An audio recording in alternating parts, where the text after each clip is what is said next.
बच्चों, मैं आपकी हिंदी टीचर। आप मुझे पहले से जानते हो, इसलिए ज़्यादा बताने की ज़रूरत नहीं है। आज से हम क्लास 5 का हिंदी स्टार्ट करेंगे, जिसमें सबसे पहला लेसन है आपके राग की रस्सी। ये एक तिब्बतीय प्रदेश की कहानी है, वहाँ के राजा के बारे में।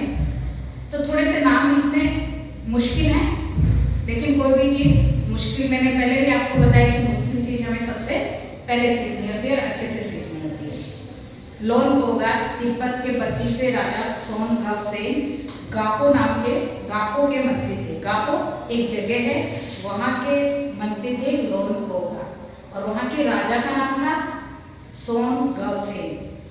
32वें मतलब 32, इंग्लिश में उसको कहते हैं 32, यानी 32वें राजा थे और उनके मंत्री थे लोनपोगा।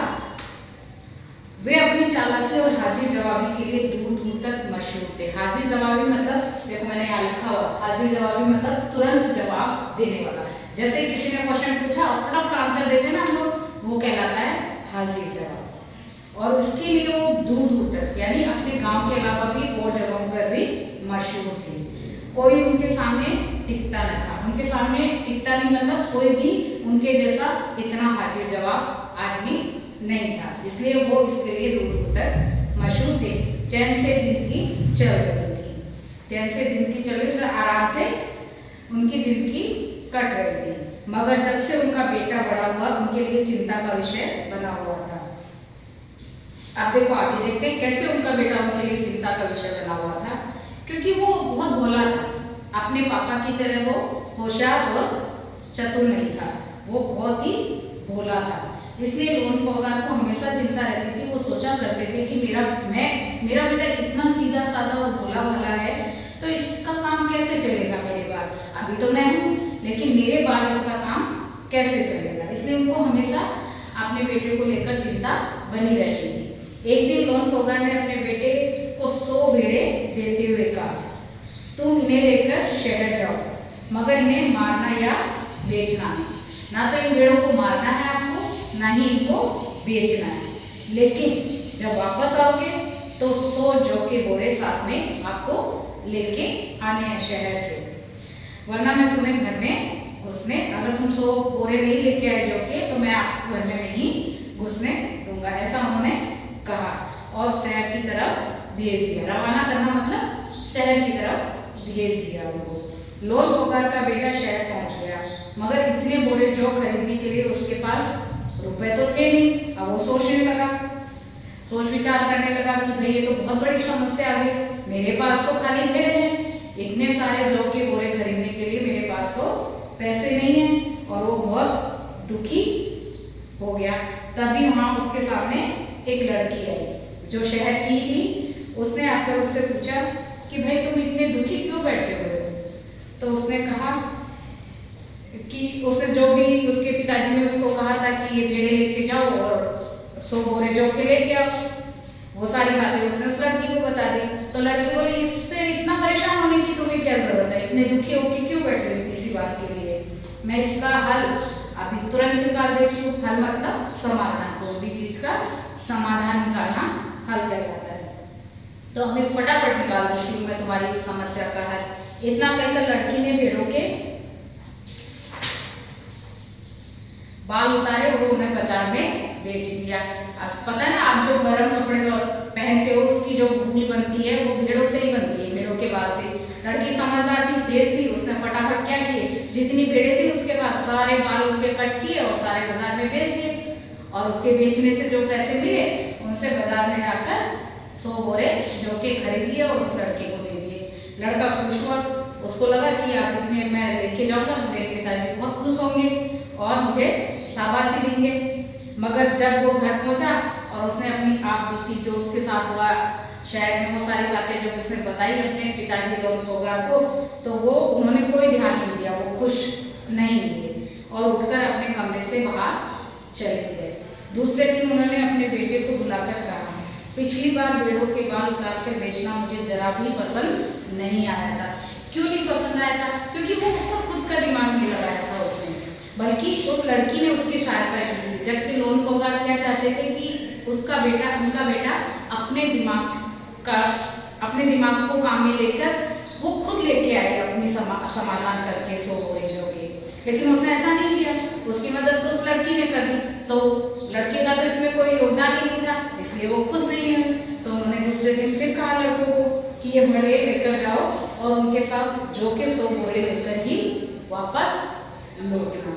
एक बार फिर निराश लोन पोगार का बेटा शहर में उसी जगह जा बैठा, न जाने क्योंकि उसे फिर यकीन था, भरोसा था कि वो लड़की फिर से आएगी, फिर से उसकी मदद करेगी। और ऐसा ही हुआ, वो लड़की एक बार फिर आई, उसने अपनी मुश्किल फिर से उस लड़की को बताई, तो लड़की फिर से उसने लड़की ने मदद की उसकी।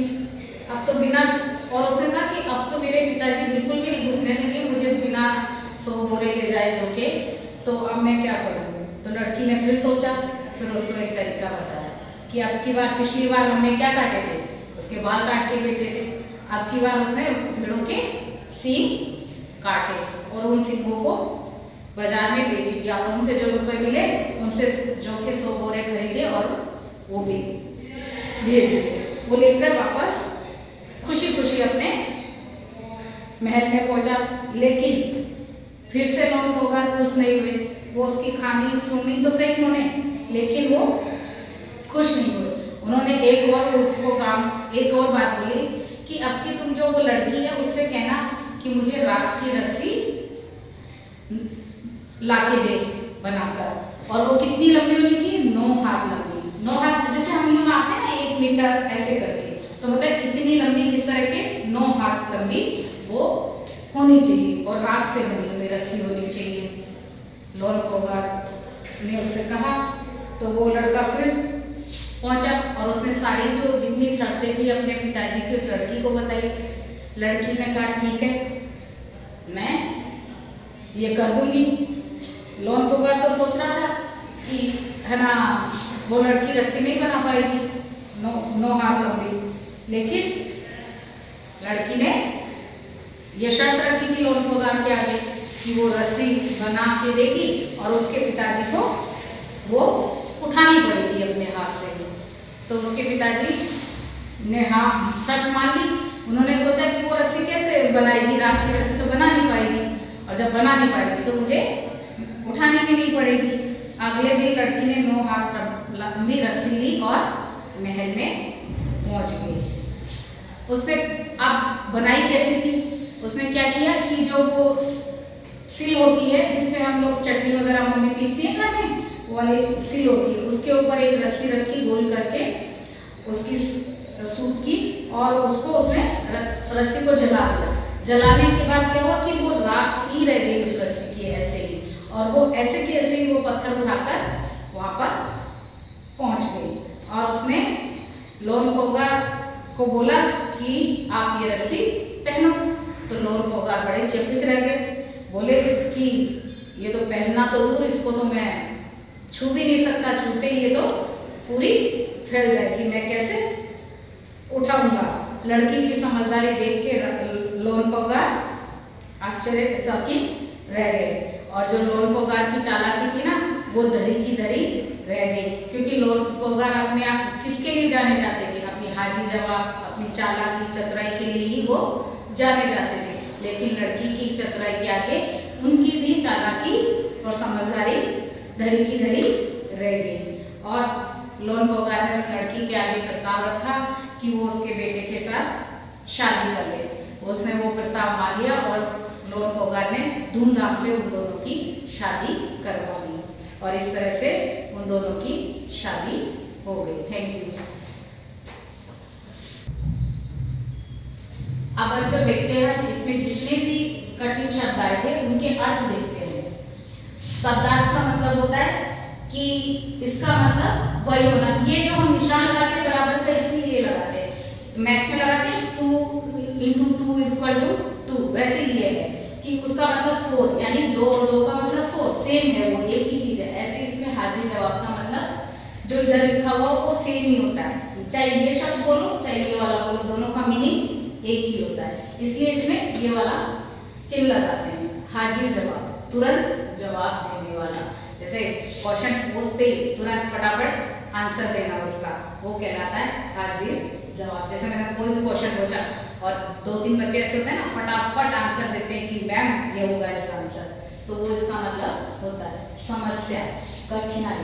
जब कोई कार्य करने में मुश्किल आती है ना, तो वो होती है समस्या। आप भीति, अपना अनुभव, जब हमारे ऊपर कोई भी काम है जैसे हम कर रहे हैं और कोई बीच में ऐसी घटना घट गई जो कि हमें याद रहती है और वो बाद में हम किसी को बताते हैं, सुनाते हैं वो घटना, तो वो कहलाती है आप बीती।